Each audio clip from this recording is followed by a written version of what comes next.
రాజు అయిన హేరోదు దినములలో యోధా దేశపు బెత్లెహేములో యేసు పుట్టిన వెంబట ఇదిగో తూర్పు దేశపు జ్ఞానులు యెరూషలేమునకు వచ్చి, యూదుల రాజుగా పుట్టినవాడు ఎక్కడ ఉన్నాడు?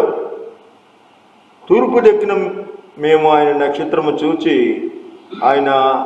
ఆయనను పూజింపవచ్చితమని చెప్పిరి. హేరోదు రాజు ఆ సంగతి విన్నప్పుడు అతనితో కూడా యెరూషలేములో వారందరూ కలవరపడిరి.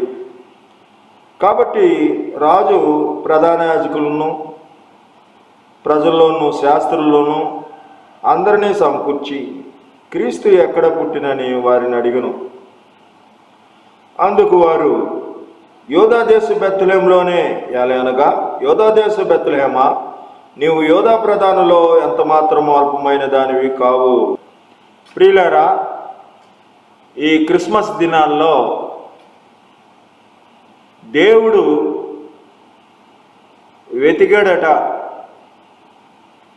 వెతుకులాట గురించి మనం వింటే మంచిది.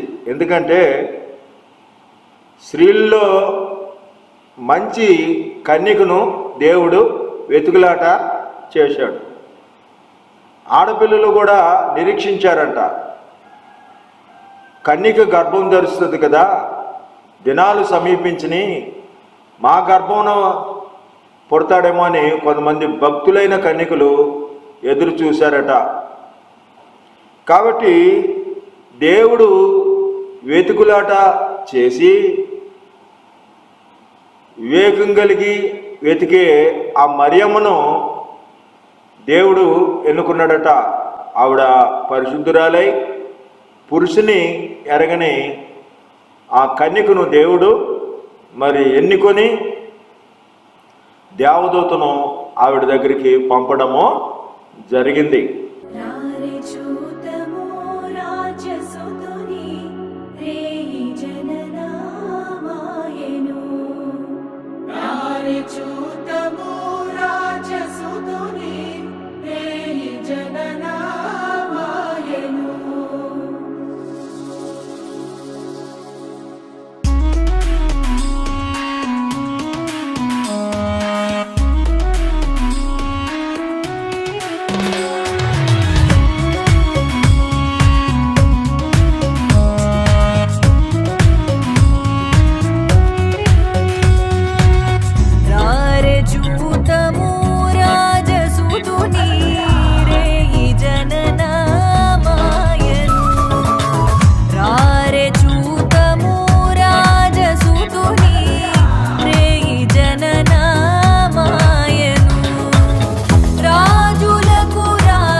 కాబట్టి ఈ ప్రభు అయిన యేసయ్య తాను పునరుద్ధరణ అయినప్పుడు ఒక మాట అన్నాడు.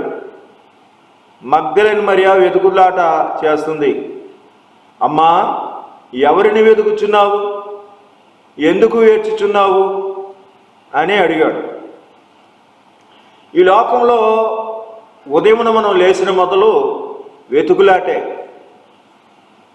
పొద్దునే లేచి కొంతమంది దేవుని వెతుక్కున్నవారు ఉంటారు. తమ సమస్యలను ఎదుర్కొని దాన్ని జయించాలని దేవుని దగ్గర ప్రార్థన చేసి దేవుని దగ్గర తమ సమస్యకు జవాబును వెతుక్కునేవారు ఉంటే, ఉదయం లేచి టీని వెతుక్కునే వాళ్ళు ఉంటారు. కొంతమంది చీపురును వెతుక్కునే వాళ్ళు ఉంటారు. కొంతమంది సీరియల్స్ లేకపోతే సినిమాలు వెతుక్కునే వాళ్ళు ఉంటారు, బ్రాందీలు వెతుక్కునే వాళ్ళు ఉంటారు. కానీ యెహోవాను స్తుతించుట మంచిది, మహోన్నతుడా నీ నామమును కీర్తించుట మంచిది అని చెప్తున్నాడు. కాబట్టి దేవుని వెతుకులాట మరి చేస్తే వివేకం కలిగి దేవుని వెతుకువారు కలరేమో, నన్ను ఎవరైనా వెతుకుతున్నారేమో అని ఆయన చూస్తున్నాడట. కాబట్టి ఆయన వెతికాడు. మరి మనుషుడు వివేకం కలిగి వెతుకువారిని, తన ఎడల యథార్థం గల వారిని బలపరచుటకే యెహోవా కనుదృష్టి లోకమంతా సంచారము చేస్తుంది. కాబట్టి ఈ క్రిస్మస్ దినాల్లో యేసేపు కూడా మరి వెతుకులాట చేశాడట. తన భార్య గర్భవతిని ఏం చేయాలో తెలియక అవమానపరచనొల్లక రహస్యంగా విడనాడా ఉద్దేశించాడు. ఈ సమయంలో దేవుడు మరి దేవదూతను పంపి ఆయన్ను వాదార్చి చెప్పాడు, ఇది దేవుడు చేసిన కార్యము, నీవు నీ భార్య అయిన మరియను చేర్చుకున్నట్టుకు భయపడకమని చెప్తే తన భార్యను మరి చేర్చుకున్నాడు. ఆ రోజుల్లో కైసరు ఐగుస్తు వలన ఆజ్ఞ అయిందంట. సర్వ ప్రజలకు జనసంఖ్య రాశారట. ప్రతివాడు తన వంశాన్ని, తను ఏ పట్టణానికి వెళ్ళాలో వెతుకులాట చేశారట. అందరూ నా పేరు, మా వంశము ఫలానా ఊరిలో ఉందని వెతుకులాట. మన ఎలక్షన్ వచ్చినప్పుడు ఎలాగైతే వెతుకులాట చేసుకుంటారో, నా ఓటు ఇక్కడ లేదు, నా ఓటు అక్కడ ఉంది, ఏ ఊరిలో ఉంది, ఇక్కడ రాశారు ఉన్నాయి, వారు కూడా వెతుకులాట చేసుకుని వెళ్ళినప్పుడు ఇక్కడ బెత్లెహేము అనే ప్రాంతానికి మరి యేసేపు వెళ్ళవలసిన పరిస్థితి వచ్చింది. యేసేపు దావీదు గోత్రము వాడు కాబట్టి బెత్లెహేము మరి దావీదు గోత్రీయులకు మరి రాయాలి. కాబట్టి అక్కడ మరి పట్టణవాసిగా దావీదు గోత్రపోవాడిగా తన పేరు తన భార్య పేరు కూడా రాశాడు అక్కడ. కాబట్టి అండి, ఈ రీతిగా వెతుకులాటలో దేవదూతలు ఎవరికి చెప్పాలని వెతుకులాట చేశారు. రాత్రివేళ పొలములో తమ మందను కాచుకున్న వారికి తెలియచేశారు. ఈ సమయంలోనే ముగ్గురు జ్ఞానులు వెతుకులాట చేశారు. యూదుల రాజుగా పుట్టినవాడు ఎక్కడున్నాడని వారు నక్షత్రం బట్టి చూసి వచ్చి జ్ఞానుల్ని దేవుడు వెర్రివారిగా పెట్టినట్టుగా తమ స్వబుద్ధిని ఆధారము చేసుకున్నట్లుగా ఇక్కడ వాక్యం రుజువు అవుతుంది. రాజులు గదుల్లో ఉంటాడేమో, రాకుమారుడు కదా పుట్టింది అని రాజుగారి దగ్గరికి వెళ్ళి అడిగితే ఆ రాజుగారు చాలా ఉలిక్కుపడి కలవరపడి, తనతో ఉన్నవారు కూడా మరింత కలవరపడి ప్రధాన యాజకులను శాస్త్రులను బాగా ఆ వాదాలు ఈ వాదాలు ఈ రోజుల్లో ఎలా చేస్తారో, మీరేం నిద్రపోతున్నారా ఏంటి, అంత దూరం నుంచి ఈ జ్ఞానులు వస్తే మీ జ్ఞానం లేదా అని చెప్తే శాస్త్రాలు పరిశీలన అప్పుడు మళ్ళీ గ్రంథాలు వెతికేలాట చేశారట ఈ జ్ఞానులు. కాబట్టి అండి, ఇటు గొల్లలు వెతుక్కుంటున్నారు, దానికి ఇదేమీ కానవాలు. ఒక శిశువు పొత్తిగుడ్డలతో చుట్టబడి పశువుల తొట్టిలో పరుండబెట్టబడి అని చెప్పారు కదా. ఎక్కడని వాళ్ళు వెతుకులాట చేస్తున్నారు, ఇక్కడ జ్ఞానులు వెతుకులాట చేస్తున్నారు. యేసేపు కూడా మరి తన భార్యకు ప్రసూతికి స్థలం లేక వెతుకులాట చేస్తుంటే ఆ తలుపు ఈ తలుపు తడితే ఎక్కడా సత్రంలో స్థలము లేదట. సత్రంలో స్థలము లేనందున ఎక్కడ పడుకోబెట్టారండి? పశువుల పాకలో మరి ఆ స్థలము దొరికినందున మరి అక్కడ మరి ఆవిడికి మరి ప్రసూతి జరిగింది. కాబట్టి అక్కడ చలిగా లేని పరిస్థితిలో ఒక తొట్టిలో మరి వెట్టగలగడానికి శిశువును పడుకోబెట్టడము జరిగింది. మరియమ్మ కూడా వెతుకులాటాడింది తన శిశువుకు వెట్టగలగాలని. సరే, మనం చూస్తే బైబిల్లో ఈ వెతుకులాట అబ్రాహాము ఏ దేశానికి వెళ్ళాలో తెలియకుండా బయలుదేరి వెళ్ళాడట.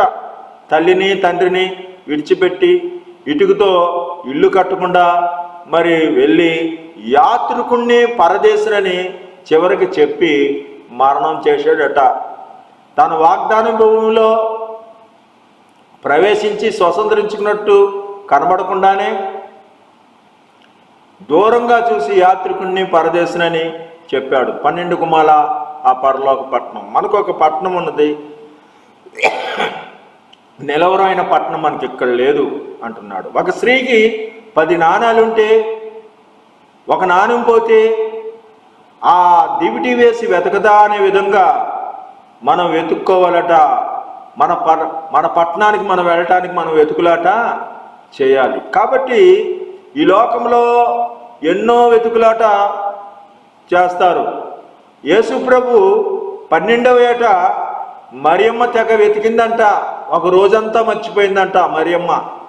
వెతుకులాట చేసి నెలవైన వారిలో మీ దగ్గర ఉన్నాడా అని యేసయ్యను వెతుకులాట చేస్తే యేసయ్య ఎక్కడా లేడట, తిరిగి యెరూషలేములో వచ్చాడట. కాబట్టి గాడిదలను వెతికిన సౌలు రాజయ్యాడు.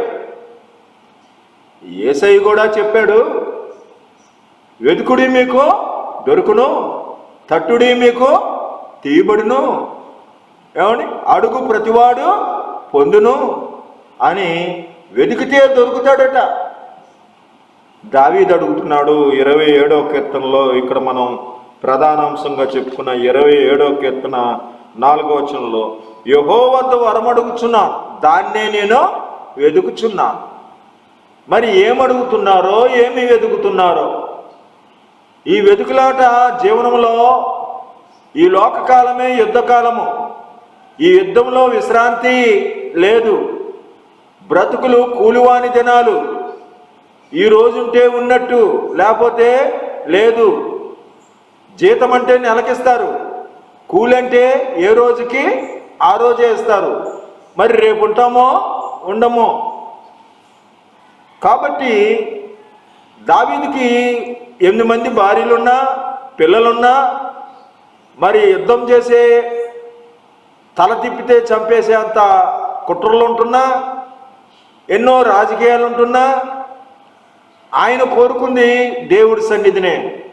ఆయన సన్నిధిని సంపూర్ణ సంతోషమున్నది. మహోన్నతుడైన దేవుణ్ణి, కార్యం సఫలం చేయి దేవుణ్ణి వెతుకులాట చేశాడు.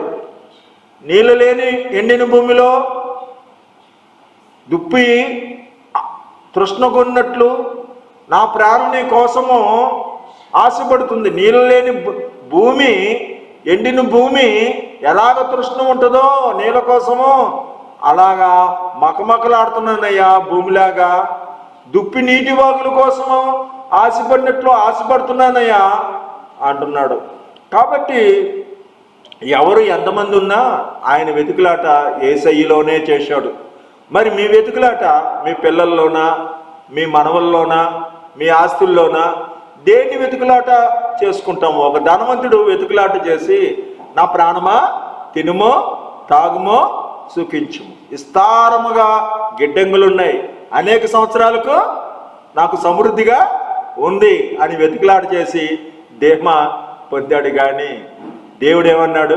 వెర్రివాడా, ఈ రాత్రే నీ ప్రాణము నేను వెతికితే దేవుని మందిరంలో కనబడుతున్నావా? ఎందుకు నీ వలన ఈ భూమి ఎలా వ్యర్థమైపోవాలి, దీన్ని నరికివేయము అంటాడంట. ఫలాలు లేని చెట్టుని నరికివేస్తాడు. మనకు దేవుడు కృపతో 2025 సంవత్సరంలో కూడా ప్రవేశిస్తున్నాం. 2024 క్రిస్మస్లోకి కూడా వచ్చాం. కొత్త ద్రాక్షరసం కొత్త తిత్తులోనే పోయాలి. మరి ఈ వెతుకులాట పద్ధతి మనం మార్చుకోవాలి. దాచబడిన ధనమును వెతికినట్టు వెతకాలట. నీ బంగారం ఏట్లో విసిరేసేవాళ్ళట, అప్పుడు సర్వశక్తివంతుడు బంగారంగా అవుతాడట. మరి ఏం వెతుకుతున్నావో ఆ వెతుకులాటలన్నీ వదిలేసి ఆత్మలో వర్తిల్లిన ప్రకారం అన్ని విషయాల్లో వర్తిల్లాలట. ఆత్మానుసారమైన వెతుకులాట లేకపోతే శరీరానుసారమైన వెతుకులాట. రాహేలుని చూశాడు. నీ ముఖం మనోహరము, నీ స్వరం మాధుర్యము, నీ పాదాలు అపరంజమయమని వెతుకులాట చేసి అందము చూడవయ్యా, ఆనందించవయ్యా అని 14 సంవత్సరాలు రాహేలు ముక్కు ముఖము ప్రేమ నవ్వు మరి ప్రేమ వ్యవహారం లవ్ అఫైర్ చేసి వెతుకులాట చేసి ఏమీ దొరకలేదట. రాహేలు మరి ఇవ్వకుండా లే అనిచ్చి పెళ్లి చేశాడు. ఇంకో 7 సంవత్సరాలు ఉండయ్యా అని చెప్తే 14 సంవత్సరాలు ఎదురు కట్నం ఇచ్చి పెళ్లి చేసుకున్నాడు. సొలొమోను వెతికాడట. పిల్లికల్ల అమ్మాయిని వెతికాడు, ముక్కు బాగున్న అమ్మాయిని వెతికాడు, అన్ని రకాల అన్ని దేశాల్లో అమ్మాయిల్ని వెతికి 700 పెళ్ళిళ్ళు చేసుకున్నాడట. ఎక్కడికి వెళ్ళినా కళ్ళల్లో కళ్ళి పెట్టి చూడు, గుండెల్లో గుండె పెట్టి చూడను. భలే ప్రేమించాడంట, భలే వెతుకులాడాడంట. ఏ స్త్రీ అందంలో కానీ, ఏ స్త్రీ తెలుపులో కానీ, ఏ స్త్రీ ఎరుపులో కానీ, ఏ స్త్రీ నలుపులో కానీ అతనికి శాంతి. కాబట్టి బ్రతుకుడు నాకు అసహ్యమైనది కూడా అన్నాడు, సమస్తము వ్యర్థము అన్నాడు. దేవుడు బంగారం ఇచ్చి అతని కాలంలో వెండికి విలువ లేదు. కాబట్టి మరి ఈ లోకంలో అనేక మంది వెతుకులాట మరి చేశారు. తన అన్నలను వెతుక్కుంటుంటే ఏసేపు అన్నలు మరి కనబడలేదు. ఎక్కడ ఉన్నారు అని అడిగితే, అయ్యా ఇప్పుడే మరి నేను మొన్నటి దాకా ఇక్కడ ఉండాలి, తర్వాత ఆ ప్రాంతం మారారు అని చెప్తే వారు చెప్పిన ప్రకారం ఎక్కడికి వెళ్ళాడు? ఏసేపు వెళితే అన్నలు దూరంగా చూసి కలల గన్నోడు వస్తున్నాడని ఏమండి అన్నలలో వెతుక్కుంటే ఏముంది? గోతులో తోశారు. ఒకవేళ ఎతుకుతున్నారేమో అన్నల్లోనూ పెద్దల్లోనూ తండ్రుల్లోనూ, ఏ మనుషుడు నమ్మదగిన వాడు కాడు, ఆయన సన్నిధిలోనే సంపూర్ణ సంతోషం. సొలొమోనుకి అన్నీ వెతికాడు. మానవ కోటికి ఇదే విధి. నేనే మార్గమో, నేనే నీ బలంలో వెతుకుతున్నావేమో, నీ డబ్బులో వెతుక్కున్నావేమో విజయమో. లేదు లేదు, నేను మూస్తే తెరిచేవాడు లేడు, తెరిస్తే మూసేవాడు.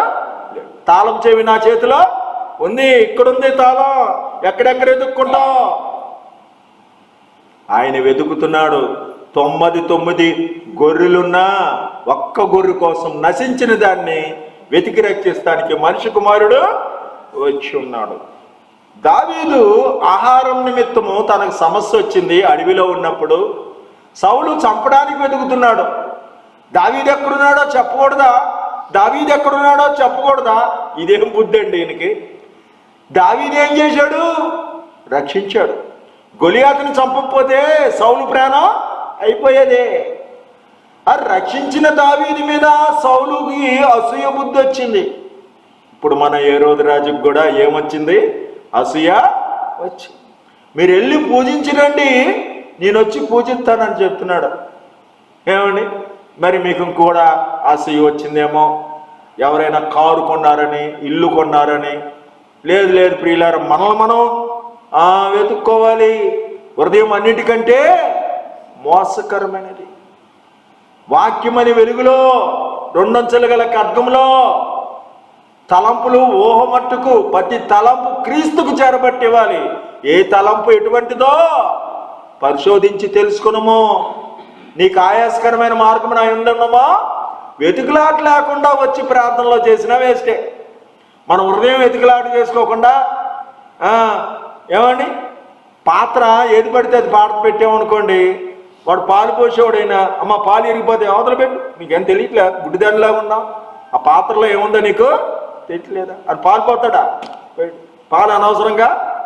దేవుడు కూడా నీ అశుద్ధం చూసి ఆశీర్వాదాలు సమాధాన పాత్ర, పవిత్రమైన పాత్రలోనే ఆశీర్వాదము వడ్డిస్తాడైనా.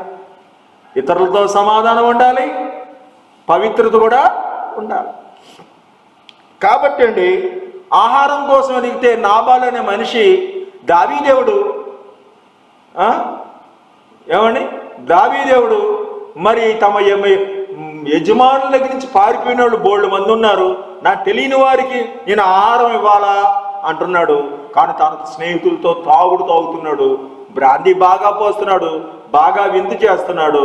ఈ విషయము మరి పంపిన వారు తిరిగి వచ్చారు దావీదు దగ్గరికి. ఇలాగ అన్నాడయ్యా, నాబాలంటే అప్పట్లో అక్కడ ఉన్న వాళ్ళ కోటేశ్వరుడు అనమాట. అయ్యా, నేను నీ గొర్రెలన్నీ చూస్తున్నాను, నీ గొర్రెకి హాని జరగలేదు. నక్సలైట్లా ఉన్నాడు అన్నమాట అడవిలో ఆయన. మరి నాతో ఉన్నవారికి కొద్దిగా ఆహారం కావాలి, రొట్టెలు అవి కొద్దిగా ద్రాక్ష పంపించయ్యా అంటే, దావీదెవడు యెషయా కుమారుడు ఎవడు అని ఇలాగ అన్నాడయ్యా అని ఒట్టి చేతులతో పంపితే, అడిగినందుకైనా ముక్కుమోహం తెలియపోయినా ఇవ్వాలి కదా. దావీదంటే ఎవరు అనుకున్నారు? రాజుగారు అల్లుడు, సూర్యుడు, కాబోయే రాజు, గొలియాతును హతమార్చి దేశాన్నే రక్షించిన దేశోద్ధారకుడు, ఏమని సింహాన్ని చీల్చేసిన వాడు, ఎలుగుబంటిని చీల్చేసినవాడు, బలవంతుడు, పరిశుద్ధుడు, మహాగణుడు, రాజు, అభిషిక్తుడు. ఈ దావీదుతో ఈ మాట తెలీదా? తెలుసు. తన స్నేహితులు ఉన్నారు, ఎందుకని తన ఘనత అంటారన్నమాట. వాళ్ళందరికీ మందు పోగిస్తున్నాడు. ఎవరికి పెడతారండి? తన ఘనత అనే వాళ్ళకి పెడతారు, కానీ తన పక్కన రాని వాళ్ళకి పైగా పోటీ నాయకుడు. అందుగురించి అంటాడనమాట, దావీదేవుడు యెషయా కుమారుడేవుడు. కొంతమంది ఎందుకు పెట్టరు అనుకున్నారు? వాళ్ళ కాళ్ళ కింద ఉంటే పెడతారు. కాబట్టి అప్పుడు అబీగైలు జడిసిపోయింది. ఎందుకు జడిసింది? దావీదు మహావీరుడు. దావీదు గురించి తెలియదా? దేశాలు చెప్పుకున్నారు. దావీదుకి 10,000 కొలది, సౌలుకి 1,000 కొలది అంటేనే కదా సౌలుకి అసూయ వచ్చింది. అబీగైలు భయం వేసింది, తంపేస్తాడు, దావీదు తక్కువడు కాడని ద్రాక్ష గెలలో రొట్టెలు సిద్ధం చేసుకొని గాడిద మీద ఎక్కి ఎదురెళ్ళిందంట. ఆయన వస్తున్నాడు, చంపేయడానికి సిద్ధపడి వస్తున్నాడు, కోప్పడి రేపి పాటికల్లా అతని ప్రాణం అతనిలో ఉండదని దావీదు శబ్దం చేశాడు. వచ్చి అబీగైలు, అయ్యా నా యజమానుడు మొరటోడు, పనికిమాలోడు, క్షమించండి అని ఆ రొట్టెలు అవి ఇచ్చింది. సరే, తాగి ఇతను ఉన్న పరిస్థితిలో తిరిగి వచ్చింది అమ్మాయి, భార్య వచ్చింది. ఏమీ చెప్పకుండా పడుకున్నారు. పొద్దున్న లేచిన తర్వాత చెప్పింది ఎవరితో? నాబాలుతో. ఏమని? దావీదు శబ్దం చేశాడు, నిన్ను చంపేస్తాడంటే గుండె పగిలి చచ్చిపోయాడంట. అంతే, దావీదు చంపలా. అర్థమైందా? కాబట్టి ఈ లోకంలో ఎన్నో వెతుకులాటలు ఉన్నాయమ్మా. ఎన్ని వెతుకులాటలు మనం చెప్పుకుంటానికి మనకు సమయం లేదు, కానీ ఇప్పుడు మనం కొన్ని మాటలు మనం చూద్దాం. దేవుని స్తోత్రం. ఇక్కడ 27వ కీర్తనలో మరి 3 అధ్యాయాలతో సరిపోద్దట. మరి సంఘాన్ని కట్టి దేవుడు మరి పరిశుద్ధ గ్రంథాన్ని ఇచ్చి సేవకులు నిర్మించి, అయ్యా ఈ మందిరానికి రండి అంటే, ఎద్దును చూస్తానికి వెళ్తున్నాను, భార్యను చూస్తానికి వెళ్తున్నాను, పొలాన్ని చూస్తానికి వెళ్తున్నానని ఈ లోక వెతుకులాట్లో పడి మనుషులు రావట్లేదట. అయితే సంఘ పెద్దలకు ఉన్నాడట. ఎవరండి సంఘ పెద్దగా ఉన్న ఆయన? ఎవరంటే ఇక్కడ 10వ వచనంలో చెప్తుంది. యోహాను రాసిన 3వ పత్రిక 10వ వచనంలో అక్కడ ఎవరంటే ఇతని పేరు రాయబడి ఉందండి. దియోత్రేఫా మమ్మల్ని అంగీకరించట్లేదు. దియోత్రేఫా అనేవాడు సంఘ పెద్ద అంటే ఇక్కడ. ఈ దియోత్రేఫా ఏమండి, తాను చేర్చుకున్న మనసు గల వారిని కూడా ఆటంకపరచుచు, స్వార్థికులు ఉంటారు కదా, అన్ని జనుల వలన ఏమీ పుచ్చుకొనక దేవుని నామ నిమిత్తం బయలుదేరిన వారిని చేర్చుకున్న మనసు గల వారిని కూడా ఆటంకపరుస్తున్నాడట. వాళ్ళకి యోహాను లేఖ రాస్తున్నాడట. పెద్దనైన నేను రాస్తున్న సంగతి ఏంటి? యోహాను అంటే ఎవరు అనుకున్నారు? యేసు ప్రభు శిష్యుల్లో చిన్న శిష్యుడు, రొమ్మున అనుకుండేవాడట. యేసు మిక్కిలి ప్రేమించిన శిష్యుడు. ఈ యోహాను అందరిలో శిష్యుడు. యేసు ప్రభు బ్రతుకున్న కాలంలో. ఇప్పుడు మాత్రం మహావృద్ధుడు.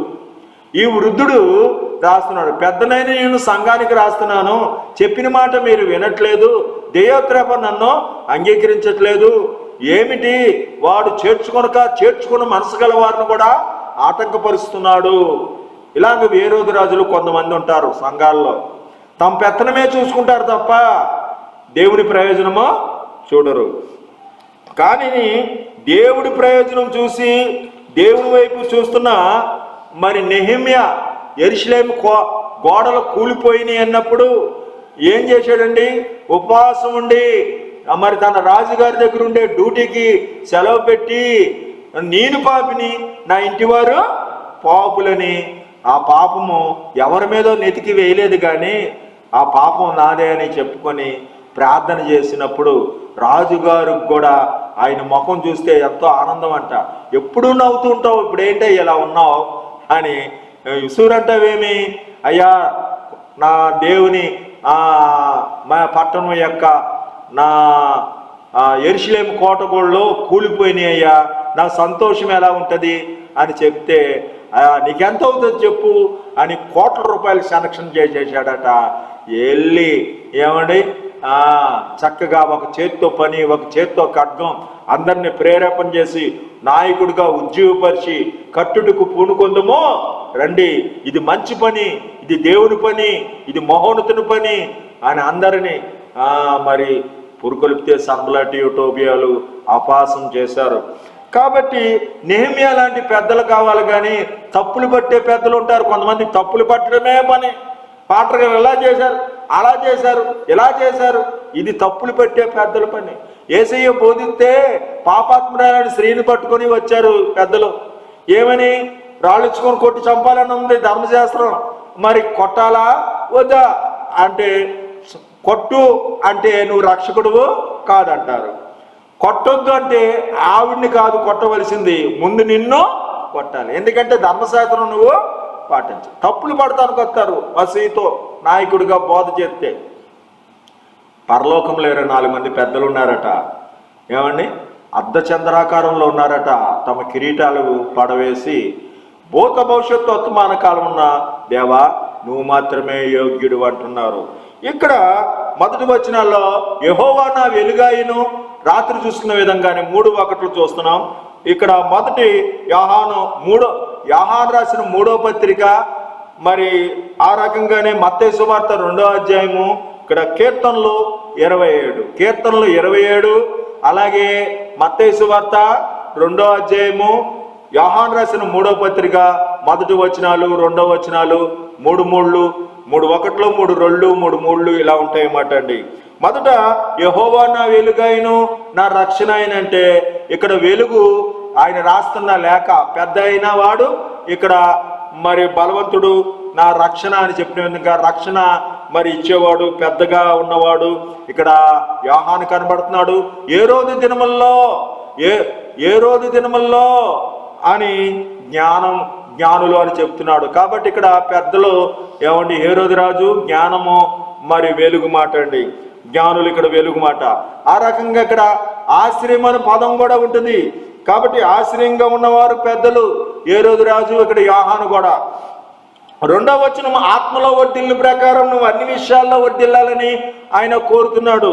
వర్ధిల్లుట అంటే ఆయన నక్షత్రం చూసి మేము వచ్చితిమి. నక్షత్రాలు అంటారు కదా, నువ్వే నక్షత్రంలో పుట్టావు అని. ఆయన నక్షత్రం చూసి జ్ఞానులకు మతిపోయి వచ్చారు. భార్యలను, బిడ్డలను మరి అడవుల్లోంచి వచ్చారు, నదుల్లోంచి వచ్చారు, ఎడారిలో వచ్చారు. ఎన్ని తిప్పలు పడ్డారో. దొంగల వలన ఆపదలు ఉంటాయి, అడవిలో ఆపదలు ఉంటాయి, బంధువుల వలన ఆపదలు ఉంటాయి. ఎన్నో ఆపదలు పట్టుకొని వచ్చారు. మరి తినడానికి తిండి ఎలాగో ఊర్లో వదిలిపెట్టారు. ఏంటి లాభము? ఏమైనా లాభం ఉందా?